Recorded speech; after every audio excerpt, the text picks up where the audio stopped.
राजनीति में तस्वीरों का बड़ा महत्व होता है और तस्वीरों में कौन कहां बैठा है, कौन कहां खड़ा है, कौन कितना दूर, कौन कितना पास, इन सब चीजों का मतलब होता है। और राजनीति में हर बात कह के नहीं समझाई जाती, कई बार संकेतों में भी आदमी को उसकी हैसियत, उसका दायरा, एक लक्ष्मण रेखा खींच दी जाती है। योगी आदित्यनाथ बीजेपी की मजबूरी है, जरूरत है, बीजेपी का वर्तमान है, बीजेपी का भविष्य भी है। और यह बात बीजेपी और संघ बहुत अच्छी तरीके से समझता है। संघ और बीजेपी की एक और खास बात है, खास बात यह कि मौजूदा वक्त में रहकर संघ हमेशा भविष्य की तैयारियों में भी लगा रहता है। जब आप दिल्ली में नरेंद्र मोदी को देखेंगे तो एक दूसरे स्तर पर, वो चाहे असम हो, वो चाहे उत्तर प्रदेश हो, वो चाहे तमिलनाडु हो या और भी कई राज्यों में, आपको बीजेपी के दूसरे स्तर के तैयार होते नेता दिखेंगे। जैसे शिवराज सिंह को हटाकर मोहन यादव का आना, या फिर विष्णुदेव साय का छत्तीसगढ़ में आना, या फिर हेमंत बिश्व शर्मा का असम में उभार, या फिर तमिलनाडु की राजनीति में अन्ना मलाई का उभार होना। एक राजनीतिक प्रादुर्भाव हो रहा है जो बीजेपी में दूसरे स्तर के नेता तैयार हो रहे हैं। हमने आपसे तस्वीरों की बात की, तो सबसे जरूरी बात यह है कि यह नीति आयोग वाली तस्वीर देखिए। नीति आयोग में सभी देश भर के सारे मुख्यमंत्री आए हुए थे और उसके बाद नीति आयोग की बैठक के बाद एक तस्वीर जारी करते हैं। कौन? प्रधानमंत्री कार्यालय की तरफ से एक तस्वीर जारी होता है। आप ये जब तस्वीर देखेंगे तो तमाम मुख्यमंत्री, केंद्रीय मंत्री, प्रधानमंत्री आपको दिखाई देंगे, लेकिन इसमें सबसे जरूरी बात यह है कि जो पहली लाइन है, उस पहली लाइन में इकलौता भाजपा का जो मुख्यमंत्री है, जो प्रधानमंत्री के सबसे निकट खड़ा है, वो है योगी आदित्यनाथ। अब सवाल है कि उत्तर प्रदेश की राजनीति में, देश की राजनीति में जो लोग ये कैलकुलेशन में लगे हुए थे कि योगी आदित्यनाथ हटाए जा रहे हैं, योगी आदित्यनाथ को रिप्लेस किया जाएगा, योगी आदित्यनाथ को दिल्ली बुलाया जाएगा, लेकिन आपको मैंने फिर कहा कि तस्वीरों में कौन कहां है, कौन कहां किस रूप में खड़ा है, इसका बड़ा महत्व है। आप ये देखो कि ये पहली लाइन जो है, जिसमें प्रधानमंत्री हैं, गृह मंत्री हैं, रक्षा मंत्री हैं, कृषि मंत्री हैं, सड़क परिवहन मंत्री हैं, तमाम मंत्री हैं, वित्त मंत्री हैं, बीजेपी के वर्तमान अध्यक्ष और स्वास्थ्य मंत्री जेपी नड्डा हैं। इसके अलावा जो तमाम सीनियर लीडर हैं, आप ये देखो, ममता बनर्जी जो चीफ मिनिस्टर कहां की? बंगाल की। फिर कौन है? वहां आंध्र प्रदेश के सीएम है नायडू साहब। उसके बाद अगला सीएम कौन है? तो ये अपने योगी आदित्यनाथ उत्तर प्रदेश के, उसके बगल में महाराष्ट्र के सीएम है एकनाथ शिंदे, और ये कहानी यहां खत्म हो जाती है।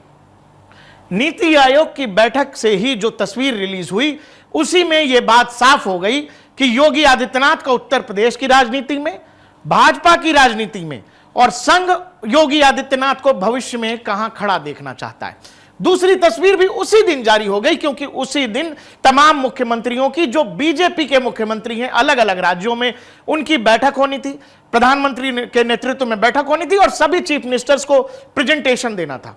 बताया जा रहा है कि योगी आदित्यनाथ का प्रेजेंटेशन ऐसा था कि वहां बैठे तमाम मुख्यमंत्री, प्रधानमंत्री हतप्रभ रह गए।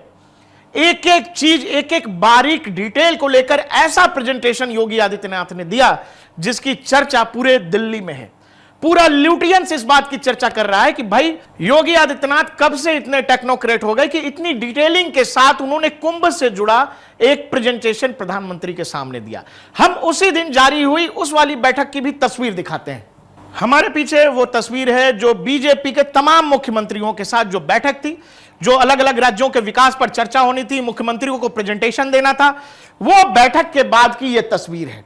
और सबसे जरूरी बात, एक और चीज मैंने आपसे पहले ही कहा कि जब भी कोई तस्वीर देखिए, कौन कहां खड़ा है, कौन किस जगह बैठा है, कौन प्रधानमंत्री से दूर, कौन प्रधानमंत्री से दूर और नजदीक खड़ा है। वो इसलिए क्योंकि प्रधानमंत्री सत्ता का केंद्र है, देश में भी और बीजेपी के भी अंदर।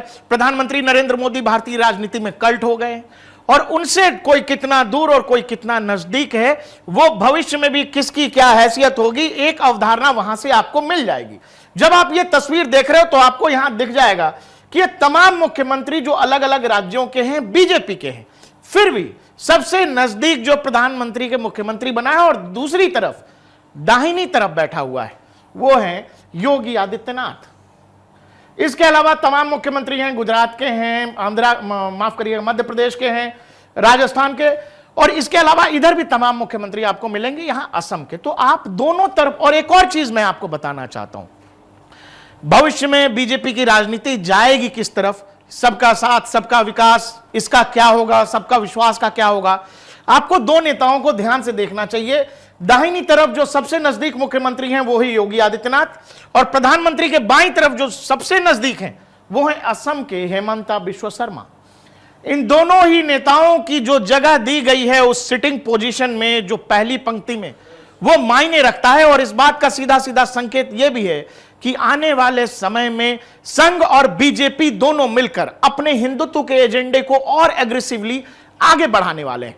अब आते हैं उत्तर प्रदेश पर। उत्तर प्रदेश पर जिन तीन नेताओं के बीच खटपट या द्वेष या लड़ाई बताई जा रही थी, बताया जा रहा था कि दोनों डिप्टी सीएम मुख्यमंत्री के बैठक में नहीं पहुंच रहे हैं, दोनों डिप्टी सीएम बेहद नाराज हैं। तो इसी बैठक में दोनों डिप्टी सीएम कहां पर हैं? केशव प्रसाद मौर्य, ब्रिजेश पाठक कहां खड़े हैं? साइड में खड़े हैं। आप ये दूरी तय कर लो। और यही राजनीतिक समझ रखने वाले लोग जो दिन रात योगी आदित्यनाथ की कुर्सी पिछले कई दिनों से खींच रहे हैं और कई बार तो हटा भी चुके, उनको यह समझना पड़ेगा कि चाहे योगी आदित्यनाथ को कोई पसंद करे ना करे, संगठन में जबरदस्त लड़ाई हो रही हो, लोग एक दूसरे से उलझे हुए हो, लेकिन बीजेपी की यह मजबूरी है कि योगी आदित्यनाथ बीजेपी का यथार्थ है और बीजेपी उत्तर प्रदेश का भविष्य भी है। अब सवाल है कि जो लोग केशव प्रसाद मौर्य या फिर ब्रिजेश पाठक से जोड़कर एक लड़ाई बता रहे थे योगी आदित्यनाथ की, बहुत बेसिक सी बात है कि क्या केशव प्रसाद मौर्य अकेले दम पर ओबीसी चेहरा रहते हुए भी उत्तर प्रदेश जिता सकने की हैसियत रखते हैं? क्या केशव प्रसाद मौर्य के चेहरे के नाम पर बीजेपी उत्तर प्रदेश में चुनाव जीत सकती है? तमाम चीजों के बाद आप इस तस्वीरों में एक और चीज देख लीजिए कि जो भी चीज बता दिया गया केशव प्रसाद मौर्य या फिर ब्रिजेश पाठक को कि भाई अनुशासनहीनता बिल्कुल बर्दाश्त नहीं की जाएगी। चीफ मिनिस्टर की बैठक में दोनों डिप्टी सीएम नहीं आते हैं, यह बताया जाता है, बाकायदा समझाया जाता है कि यह सब चीजें नहीं चलेगी उत्तर प्रदेश में। इसका सीधा मतलब है योगी थे, योगी हैं, योगी ही रहेंगे। दूसरा, उत्तर प्रदेश में बीजेपी के पास कोई उपाय नहीं है। हमारे स्क्रीन पर चल रहे लगातार वो तस्वीरें आज की हैं। इस वाली फोटो के बाद का फर्क क्या हो गया?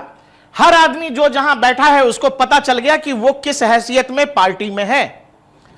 यह स्वतः समझने की बात है। आप कहां खड़े हैं यह आपको समझना पड़ेगा कि आपकी पार्टी में क्या समझ है या क्या पूछ है। हमारे स्क्रीन पर लगातार जो विजुअल चल रहे हैं उसमें आप देखो कि बाकायदा दोनों आपका बताया गया कि डिप्टी सीएम नहीं पहुंच रहे हैं मीटिंग में, लेकिन अब तो मुख्यमंत्री के दोनों ही दाईं तरफ बाईं तरफ दोनों डिप्टी सीएम बैठे हुए हैं, एक दूसरे से बातचीत भी कर रहे हैं। और विधानसभा के अंदर जब योगी आदित्यनाथ प्रवेश करते हैं, विधायकों का एक समूह उनको घेर लेता है और एक एक करके सब बाबा जी का आशीर्वाद भी ले रहे हैं। तो सवाल है कि उत्तर प्रदेश की राजनीति को समझने वाले लोग ये समझ गए हैं और विधायकों को भी ये पता लग गया है कि दिल्ली के आशीर्वाद के साथ साथ बाबा के पास नागपुर का भी आशीर्वाद है। और इन तस्वीरों ने यह तय कर दिया कि बीजेपी के अंदर कौन कहां रहेगा, किसकी क्या लक्ष्मण रेखा है, कौन कहां क्या प्रभाव डाल सकता है, यह सब कुछ इन तस्वीरों ने तय कर दिया। मैंने आपसे बोला कि राजनीति में सब कुछ बताने की जरूरत नहीं होती है, कई बार इशारों में ही आदमी को उसकी हैसियत दिखा दी जाती है। आपको हमारा वीडियो कैसा लगा हमें कमेंट सेक्शन में जरूर बताइएगा।